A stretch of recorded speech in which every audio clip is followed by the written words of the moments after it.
Okay, once again, welcome to those of you coming in from the waiting room. We will be getting started with Narrative Medicine Grand Rounds in just a moment.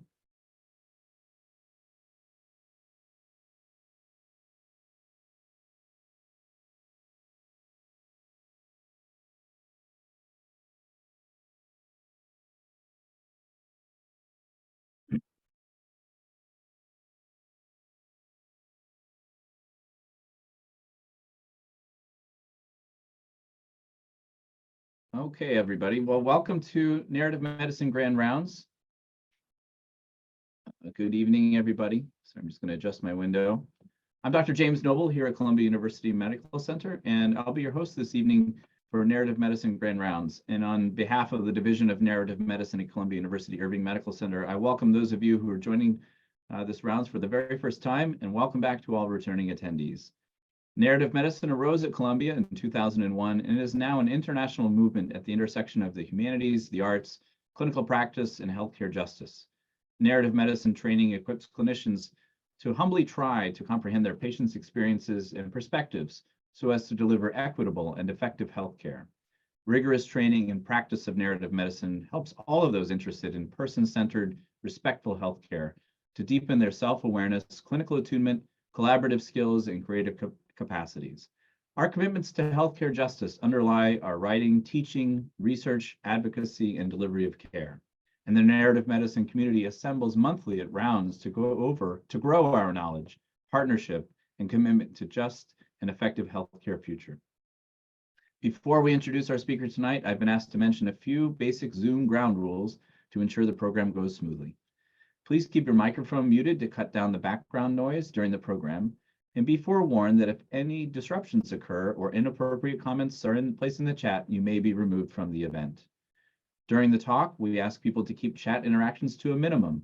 As we get closer to the Q&A part of the event, we will invite you to submit questions by the chat for our speaker, but before then, we won't be monitoring questions, so please save your questions to type into the chat after we make the announcement.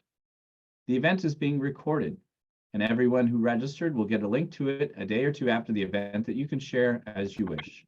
Captioning will be available during tonight's event. And at the end, we'll have links to the online bookstores to order books or find more information about our speaker and about the Department of Medical Humanities and Ethics and the program in narrative medicine. Okay. So turning our attention to our invited guest of the evening, Dr. Sandeep Jauhar. Dr. Jauhar is an esteemed colleague in cardiology, whose primary practice is based out in Long Island, as I believe in the Northwell healthcare system. As I mentioned, he's a practicing cardiologist who was busy just right up until we had these rounds begin, seeing patients as any busy physician does.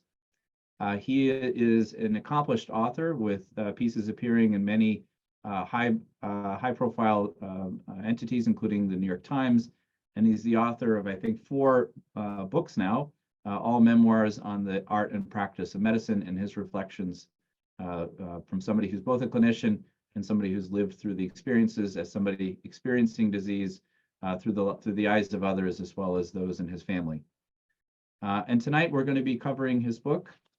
He's going to be reading from passages of it. We'll be taking some questions from the audience, and I'll be asking the author some questions by his book, My Father's Brain, A Life in the Shadow of Alzheimer's. And without further ado, I'd like to welcome Dr. Jauhar to join us once again, as I understand, to Narrative Medicine Grand Rounds. You were here a few years ago, as I understand, discussing one of your other books. Perhaps Intern, we were trying to recall. Is that right? That's right. So yeah, I think I was at Columbia for a narrative medicine program in 2009 when I talked about my first book, Intern, and I'm very grateful and honored to be invited back to talk about my latest book.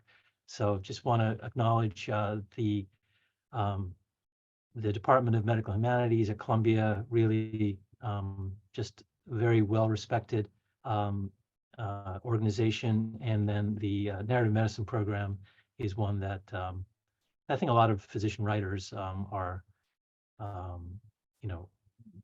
highly respect. So anyway, I'm very grateful to be back.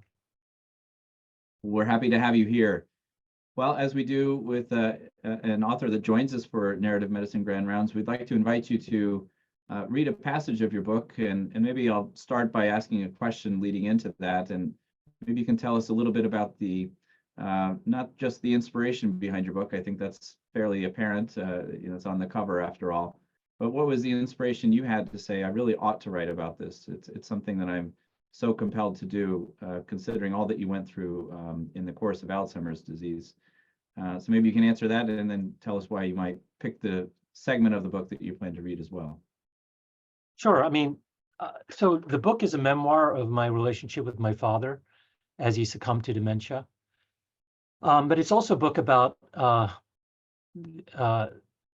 the brain and memory and the history and science of brain degeneration, neurodegeneration. I sort of view it as an homage to my father in some ways, because he was a very well-regarded plant scientist, geneticist. And when I was growing up, one of his favorite phrases was "non-science is nonsense." And that was very difficult for a kid who, like me, who was interested in science, but I also had a lot of other interests. And I was also very interested in writing from a fairly young age. My father would tell me that it's fine, to write, but he desperately wanted me to have a pragmatic dimension to my career, which to him meant that I needed to be a doctor or a scientist of some kind. And so the book is really kind of a mix of science, but it's also a memoir. So it sort of satisfies my father to some extent, but also my yearning to really be a real writer. And I'd say the book is mostly a memoir. It sort of starts off the story starts in like 2012. So about 10 years ago now, more than 10, when my father called me one day and said, they want me to write 2 papers a year, but I don't think I can do that. And I was sort of like, Dad, you've written hundreds of refereed papers in the top journals. Why do you think that you can't do this anymore? And he sort of made excuses that they were kind of rushing him to get these papers done. And he didn't want to sort of put out papers that didn't make an impact or, sort of didn't meet his standards. So I said, I encouraged him to just, sort of, focus and get it done. I had no doubt at that point that he could do it.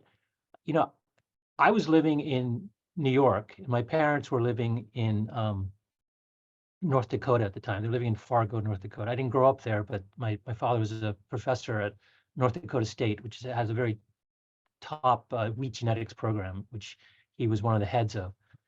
And I sort of had my brother and I, my brother also lived in New York. We had no clue what was going on with my dad and really generally our parents. And that's, sort of something that is a relatively recent phenomenon. It used to be 100 years ago or so, people lived in extended families, often on farms. And when someone got sick, there was always someone around to help out and kind of monitor what was going on. But, a lot has changed in the last, quite a few decades now. And, kids grow up and, move out of the homestead and go blaze their own paths. And that's a great thing. But when someone gets sick, you realize the inadequacy of that model. And so my brother and I, my sister to some degree, who lived in Minneapolis, didn't really know what was going on. So my dad started going to the lab and kind of was spending a lot of time there and seemingly not really getting anything done. And eventually, my mother at the time was suffering from Parkinson's disease. Yeah, it's not the most uplifting story in my family. And we were encouraging my father to retire and move closer to me and my brother so that we could sort of keep an eye on my mom. And eventually he said, I'm going to retire for your mother. But it was pretty clear by then that it was also for him. But we still didn't have a full picture until they moved to New York, when my father started doing very erratic things that were sort of really out of his character. He would, some of this is just almost stereotypical early Alzheimer's behavior that I'm sure Dr. Noble can talk about in a lot more detail than I can. I was relatively ignorant, even though I am a doctor. I'm a cardiologist. I went to medical school. I did neurology rotations, and I've had plenty of patients who've had dementia, but I was just really pretty clueless in retrospect about what was going on. My father would tell the same story over and over again, and I would find myself getting really irritated. I would say, Dad, what's going on? Why you just told me this? He would forget the code to his new safe. It was my mother's birth year, 1941. Kept forgetting. He started responding to appeals on television for philanthropy, for donations. He'd start writing checks. My brother and I were just really nonplussed by this behavior. And eventually it was my mother who actually told me a story when we went on a walk one day. She said, your dad and I went to the mall and he got lost coming home. And I told him to call one of you, our sons, and he decided to pull over at the side of the road and get out into oncoming traffic to flag down a passerby to ask for directions home. And it was just so shocking. I mean, it speaks to the fact that even when you're living 10 miles away, you may not know what's going on. It was actually my mother who said, do you think your father has Alzheimer's? And no one in the family had mentioned it. Partly it was out of ignorance, partly it was out of fear, I think. We were all in denial that our brilliant father, what was going on with him? Why couldn't he think clearly?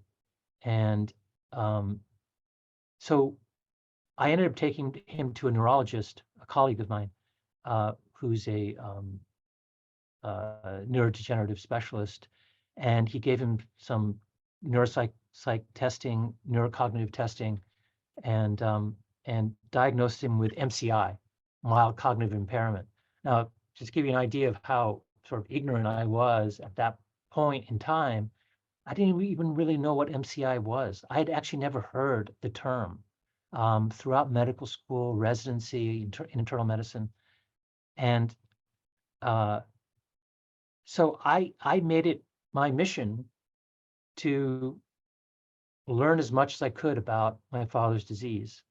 Partly because it's the way I've always responded when I am dealt with a problem, learn as much as possible. But also because I found that I was getting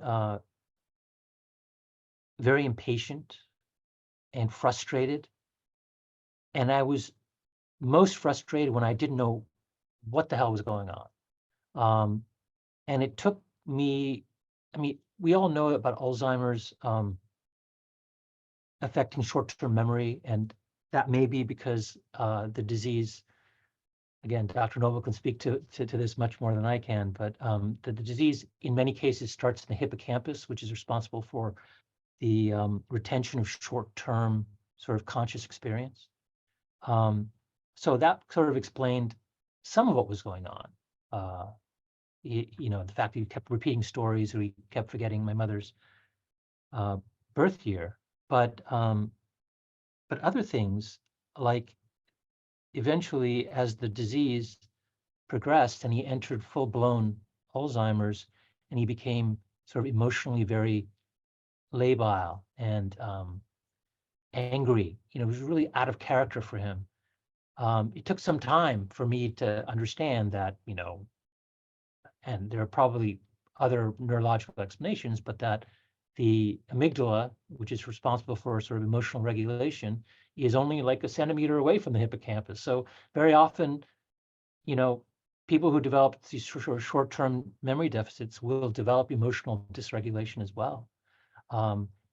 And, you know, another aspect of his experience, our experience with him, was that he started to lose a sense of awareness that he was impaired. A condition or description with the term anosognosia, which is, you know, not knowing you have a disease because of the disease. And it's something that, you know, is not particular necessarily to dementia. People with OCD or schizophrenia very often have this anosognosia, but in my father, it was very pronounced, and it especially manifested in an inability to recognize that he needed help at home, that he couldn't live alone eventually after my mother passed, that he was leaving the stove on, or he was wandering. He couldn't take care of himself, but he couldn't admit that. And I also learned in the course of my research that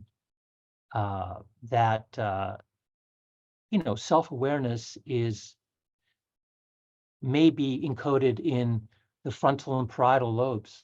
And so when the disease affects those parts of the brain, you tend to lose a sense of awareness. I say that because, you know, in part, I wrote the book to provide a sort of neurological blueprint for what happens when a family member develops dementia. I wish I'd had that blueprint. You know, it took, you know, for the, in large part, during the experience, I would say I was relatively ignorant of a lot of what I ended up writing about. But it took some time, and I think that it's just really important to know and learn as much as you can about the disease, because it is really one of the most frustrating human experiences. It's certainly one of the most difficult journeys I've ever taken. So, I mean, you know, I decided that I needed to learn as much as possible to sort of close that deficit of knowledge, and that's what I dedicated myself to, and I learned a lot along the way. I mean, a couple of things I learned. First of all, it's like incredibly difficult to be a caregiver. Though in a way, I guess I am a caregiver as a doctor, but to be a family caregiver is an inordinately difficult experience. In part because what I said earlier, that American society is very fractured. We live in nuclear units. We don't live in extended families. So,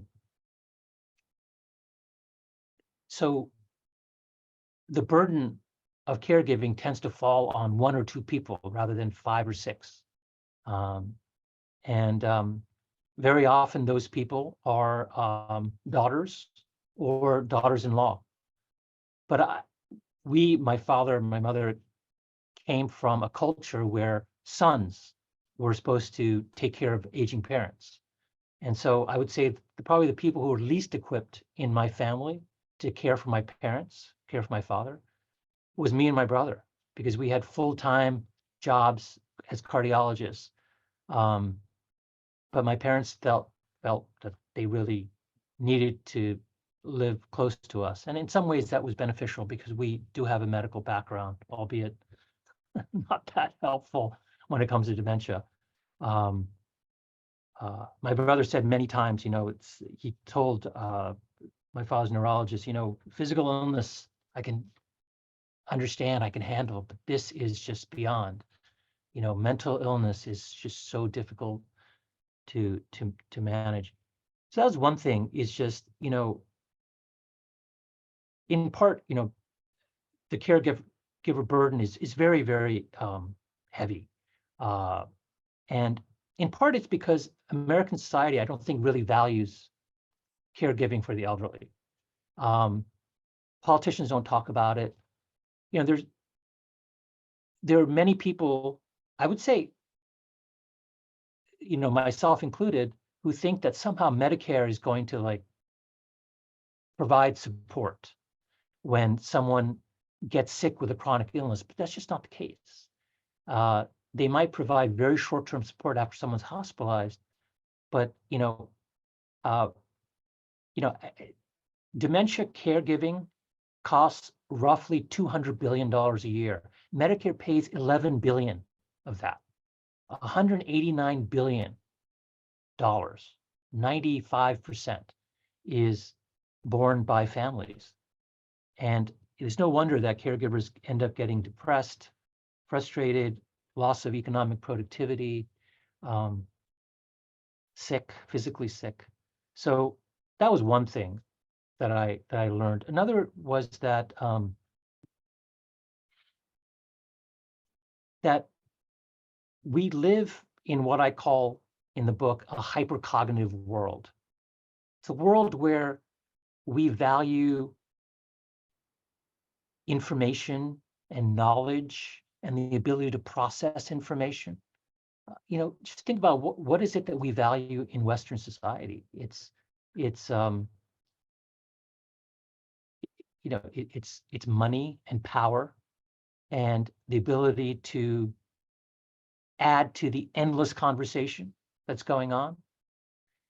And if you can't do that because you develop dementia, your brain has developed pathology, you are essentially excluded from society. My father lost, I would say, most of his friends. They just disappeared. And I can't even blame them, because how do you have a friendship? How do you bond with someone? You bond over shared history. If you can't remember that history, then where's the friendship? You bond over current events. I mean, so friends, for the most part, disappeared. What was really difficult for me to acknowledge, and I had to in the book, is that family also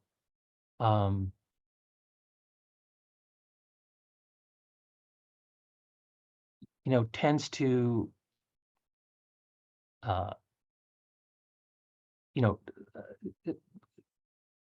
not be as supportive as one would wish.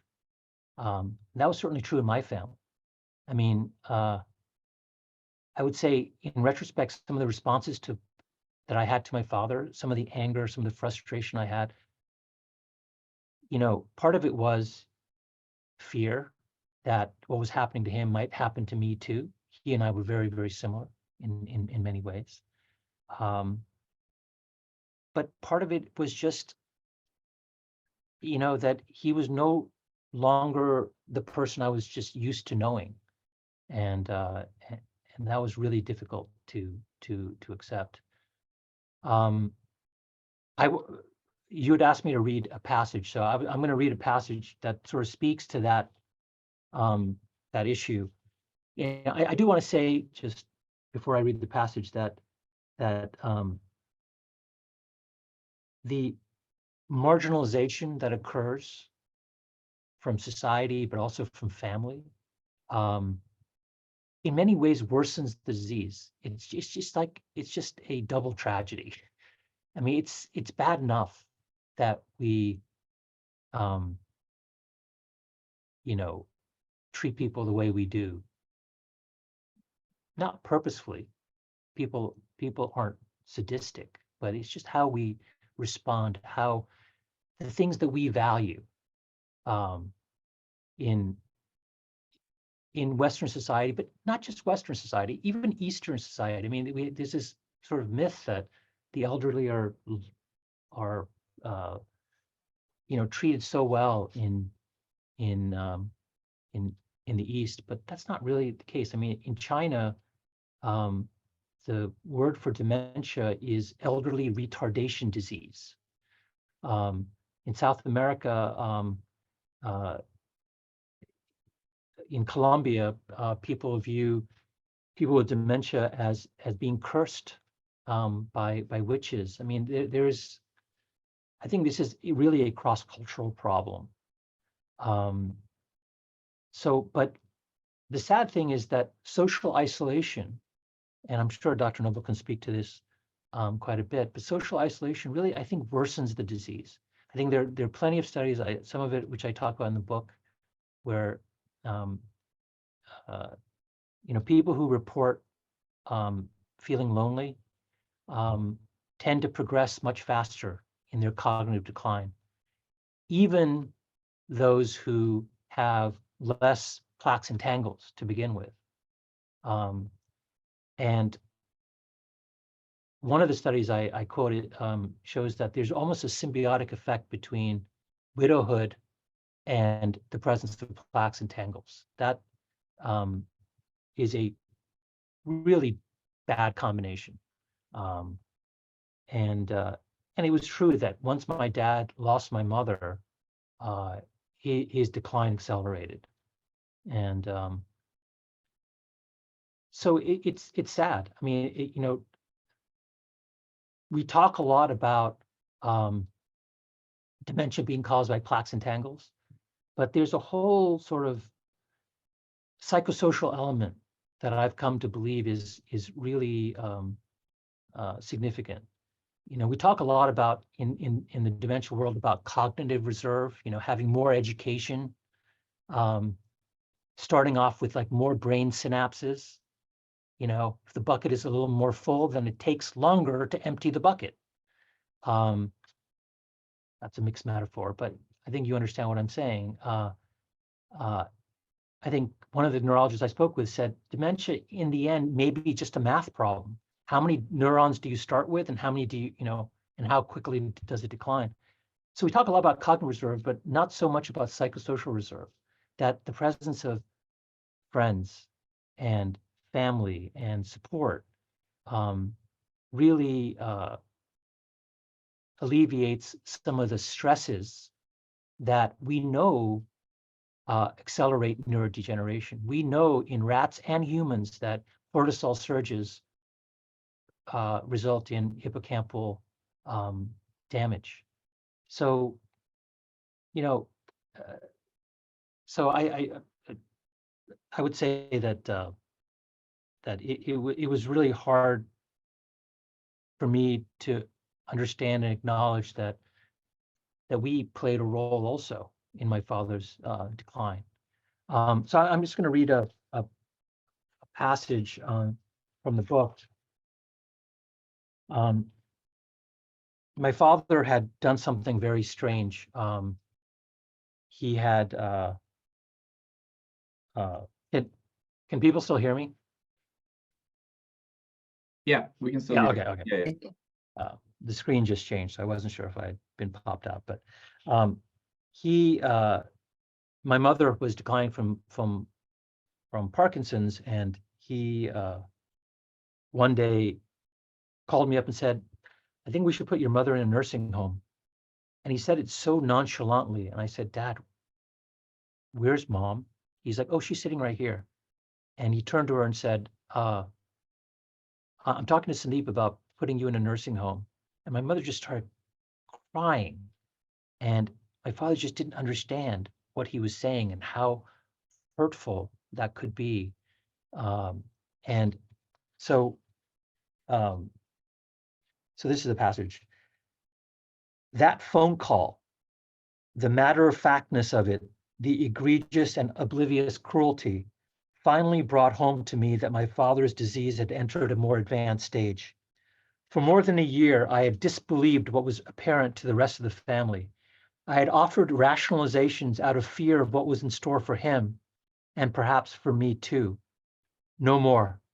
If anything, I now found myself gripped by the opposite and perhaps even more damaging conviction that my father was no longer capable of a normal thought.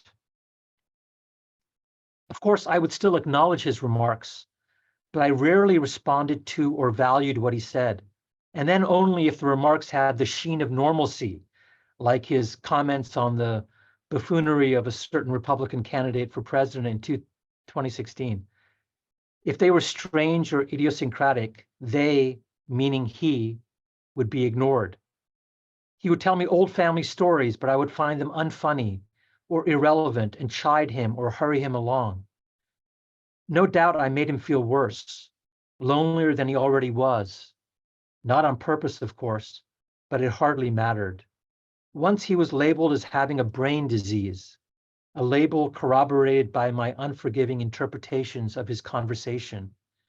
He became to me a minor character in our family, a miniaturized version of his former self, isolated and confined to ever-shrinking boundaries as I stared sadly at him from outside the cage.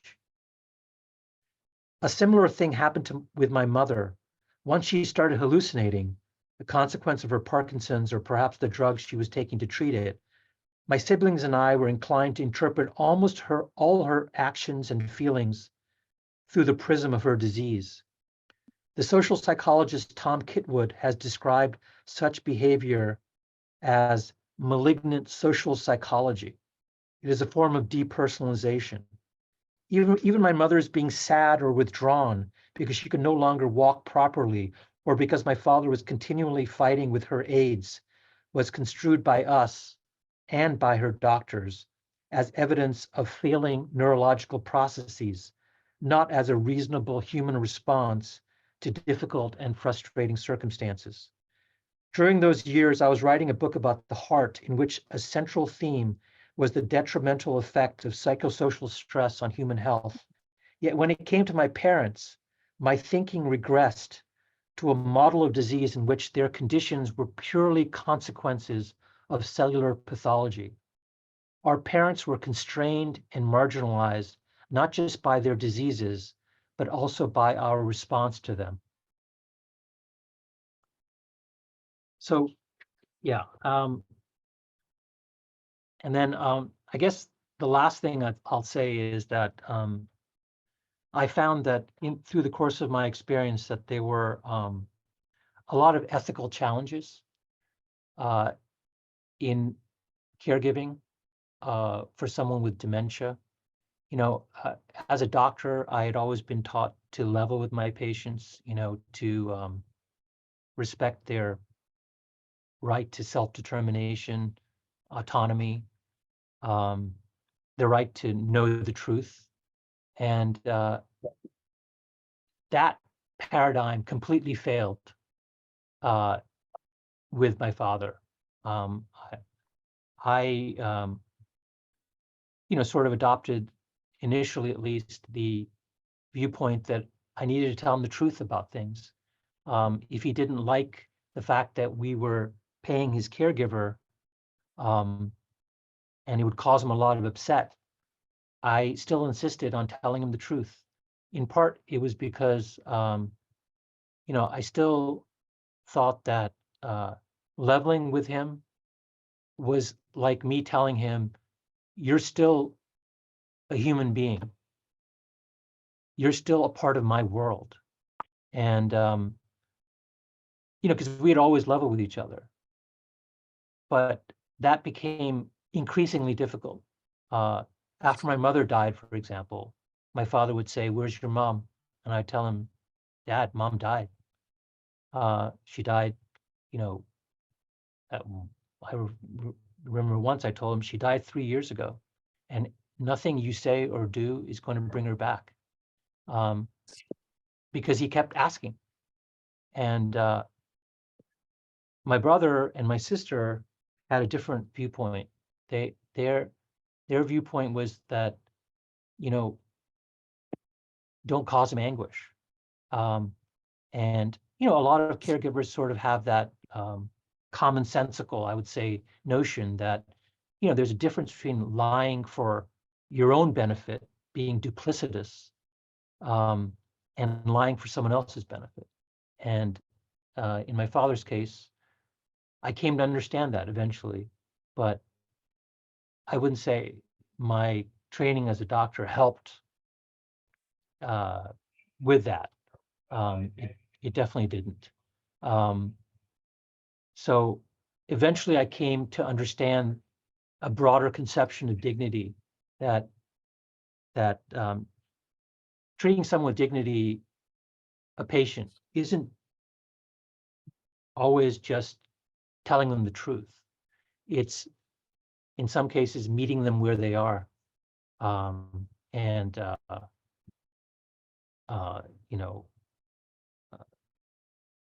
not always trying to rip them out of their reality and pull them into yours. But that took a lot of work. And then the last thing I'll say is that the other sort of really difficult ethical issue that I faced was toward the end of my father's life, when he was dying, but he didn't seem that unhappy. I would say throughout the course of his illness, it was repeatedly proved to me that cognitive dysfunction is not incompatible with contentment. We were suffering over his disease more than he was. He didn't remember that he was a world famous scientist and that he'd written textbooks. And, so for him, eventually, as he neared the end, just having like a spoon of ice cream or seeing his grandkids gave him a lot of pleasure. But he had written back when, he was of sound mind, that if he ever ended up, in a state of, debility, profound debility, that he didn't want any extraordinary measures taken to keep him, alive. And so we were faced with that. It's a difficult issue. When do you respect let's call it precedent autonomy, when someone has said, they don't want a lot of care when they get really sick, but then when they get to that state, they're sort of telling you, I'm relatively content.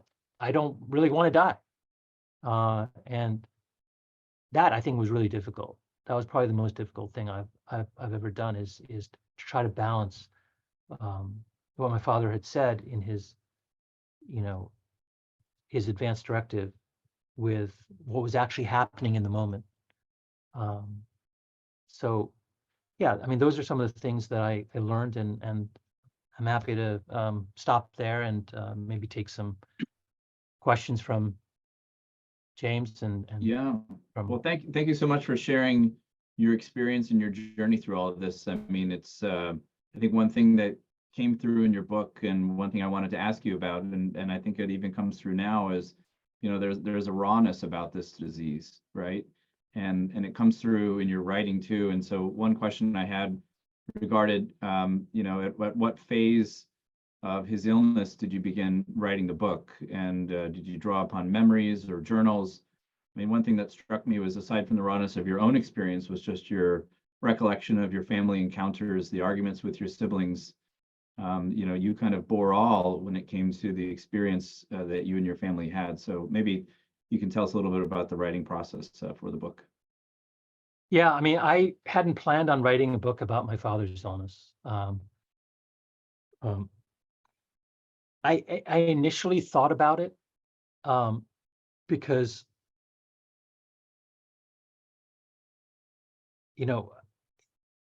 I needed a book. And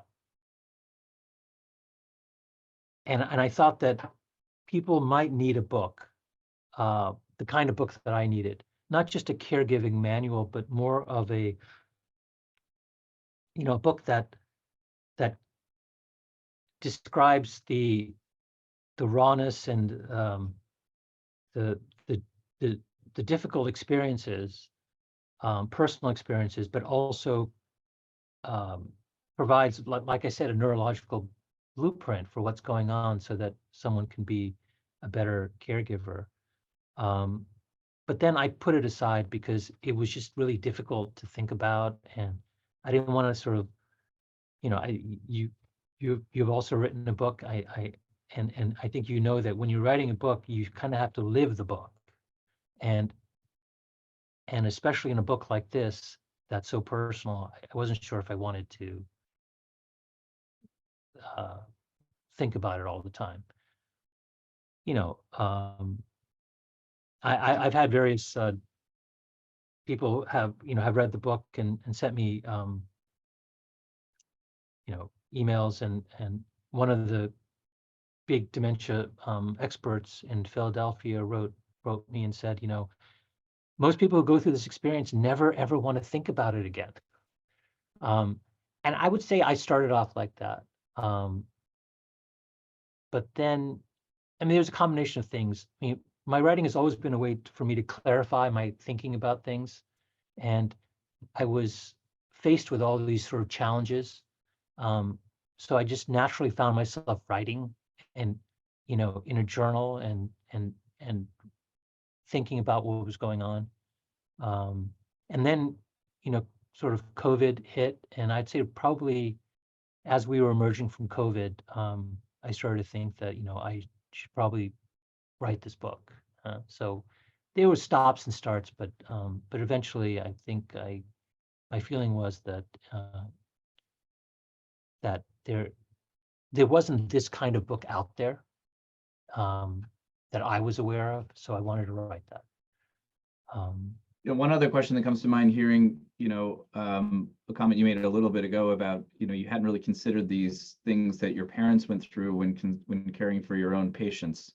And I was curious if you've been able to reflect on that, and has there been any change that you felt in your own approach to patients that you take care of?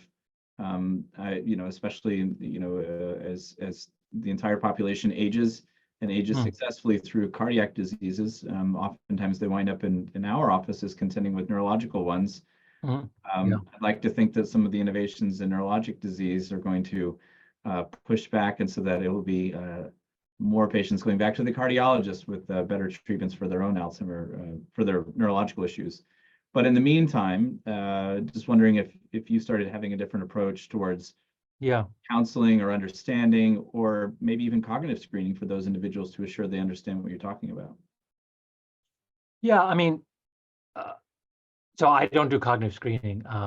That's a very time-consuming thing. So, and I don't feel like I have the expertise to do that. I am certainly more aware of dementia, and I do simple tests, simple mini mental status types of questions that might elucidate some cognitive decline. I mean, I think there are a couple of things what you were saying. I mean, one is that, as cardiac risk factors are essentially the same as dementia risk factors. So, hypertension, diabetes, a poor diet may all affect both the heart and the brain. And some of the things that we do to alleviate cardiac risk, physical exercise, some data suggesting that eating a Mediterranean diet may be beneficial, although I know the most recent data doesn't suggest that. But then there was I think the finger study that sort of looked at how diet may be play a role in uh, uh, slowing cognitive decline. So I'm very well aware of risk factors and the importance of minimizing risk. I think on the date, sort of in my practice, the biggest change is that, when you go through the death of a loved one, a parent, it's so, it's so raw, it's so difficult. And for me, at least, I was very appreciative that my father's internist was still there, even toward the end. And I think most doctors, myself included, feel that when there's no longer any sort of therapeutic intent and care becomes palliative, well, there are other doctors who can handle that. I was the same way. And in my field, heart failure, there's a lot of patients of my patients do enter into hospice, and they would tend to get lost. I mean, to follow up with me, or I would tend not to, keep tabs on what was going on with them. I don't do that anymore. I mean, for me, it made such an impact on me that my father's doctors, at least a couple of them, were still around and still wanted to know what was going on with him, that I try to do that as well, much more than I ever did. So I'd say in that way, my practice has changed. A few people in the chat have posted some questions about resources ranging from, and you've kind of alluded to these, that you had trouble finding a good resource for yourself. You in the book talk about turning to several different specialists. You went to your own medical school. You visited a nursing facility, a nursing home in the Netherlands, I think it was, during one of your book travels. And then so the question has come up, what resources did you turn to, or do you wish you could turn to now, knowing what's out there? I'm sure you've become more aware of resources through these journeys and sharing the book with others. Yeah. Ranging from, whether they be textbooks or caregiver-oriented books, to even somebody asked about art, music. This came up a few times in your book about some of the music that your father would sing unknowingly to yourself. And then the other question I had around resources, I think I'm sure you wouldn't mind talking a little bit about, and I apologize if I get her name wrong, but Harwinder, who was the primary caregiver for your father through so many very challenging situations. Was she really the resource that a book and a piece of art, a piece of music can't provide? She's obviously irreplaceable. And I also wondered, what's your relationship with her now? Because you alluded to at the end of your book about staying in contact with her at some point. Is that? Yeah, we're still in touch. She was invaluable, and I don't know what we would have done without her. Did you see her as almost a member of an extended family that yeah, in many ways she was, yeah, through the course of it. And there's a scene when near the end of my father's life where she's crying in the kitchen and says, I think of him as a father, even when he says these terrible things to me. And then and she said, your sister, my sister, is in denial that he's getting sicker, and she doesn't know the real truth. I said, what's that? And I knew what she was going to say, that he's near the end. And then we talked about what's going to happen with our relationship, and yeah, it was really sad when she said, I'm going to move away, but we'll stay in touch. When there's love, love will continue, and so she was amazing. She provided sort of a social environment. Her friends would come over. My father, would interact with them. She was, Indian, so that there was a cultural concordance that was really important. And for those who haven't read the book, she lived with him for years. Yeah, she did. Even after getting thrown out of the house many times, she had secret back doors to hide into the basement and reappear. Yeah. And my father was, obviously he was not in control of his mind, but he was horrible to her at times, called her terrible names, um, physically assaulted her. This is not uncommon in dementia caregiving, but what is uncommon is the amount of patience that she had. We were very lucky. I can't imagine what most people go through. It was incredibly difficult, even with Harwinder, even with the resources we had. My brother's a doctor, I'm a doctor. Not just financial, but just the ability to navigate the healthcare system to some degree. You asked about, in your first question, about what are the resources. For us, it was really more of a self-guided journey. And I've received emails from social workers saying, you needed to ally yourself with someone, case manager, who could help you, navigate this journey. We need more of those people. But for us, it was reaching out to the Long Island Alzheimer's Foundation after a geriatric psychologist suggested that for my father. That didn't work out very well, as you probably know from reading the book. And then for me, at least, it was just reading a lot. Obviously, Harinder was a great resource.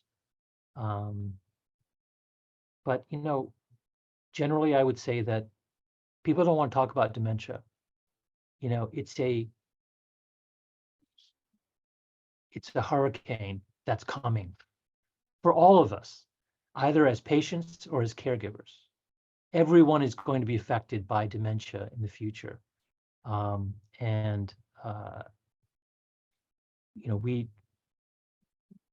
We are relatively unprepared. And so, I hope that, a book like this might at least get the conversation started in families about what's coming and what to do. Regarding resources, and a couple of people have put comments in the chat, what was it about, kind of an advocacy organization that was missing, that didn't work out for you personally, for your family? And I say this as somebody who's kind of very steeped in making sure that families get connected. It's really part of the first conversation. I got the sense it was a bit late in your conversation, or maybe part of the transitions between Fargo and New York had a role, hard to say. Yeah. But it just, that was kind of one thing that struck me as almost a missing piece. I really got the sense you found joy taking the walk on the beach with your father, right? And that was kind of towards the later part of the book, or maybe some of the insights from that visit to the nursing home, didn't seem practical to apply here at home, but it seemed as though you had a window in knowing that something else must be out there and better than what's available. But it sounds like really the journey was a struggle in finding it. Yeah, I think dementia advocacy organizations are very important and serve a very important role. But at least my sense is that they tend to focus on the medical treatments, looking for a cure, and less so on helping families with caregiving. There are support groups that are available, and I attended several of them. But I think a lot of the money that's raised by organizations really go to research, and that's important. But for most people who are dealing with dementia in the moment, they need something else. They need support. They need respite care. You know, that tends to be missing. Well, maybe we'll wrap up on a final comment here, and that is that this is coming. I don't know if you're aware of it, but Medicare is actually specifically paying for centers to begin to offer these kind of programs. Somebody just put a comment into the chat about this. The GUIDE program is what it's called. And they're actually going to be funding centers, hopefully we'll be one of them, to basically hire care navigators whose entire role is to stay in frequent contact and assure that the connections that you struggle to find are met. And that's actually the obligation of a GUIDE supported center. It's something that's will be implemented and supported by Medicare starting this summer. And I think if we have any faith in public health and public insurance programs, it's that they're, I think to their credit, looking for data-driven programs and both new and established centers to really transform dementia care into what it can be for all the reasons that you highlight were missing in your book. I think it's our charge to try to plug every one of those holes that you faced. Well, no, that's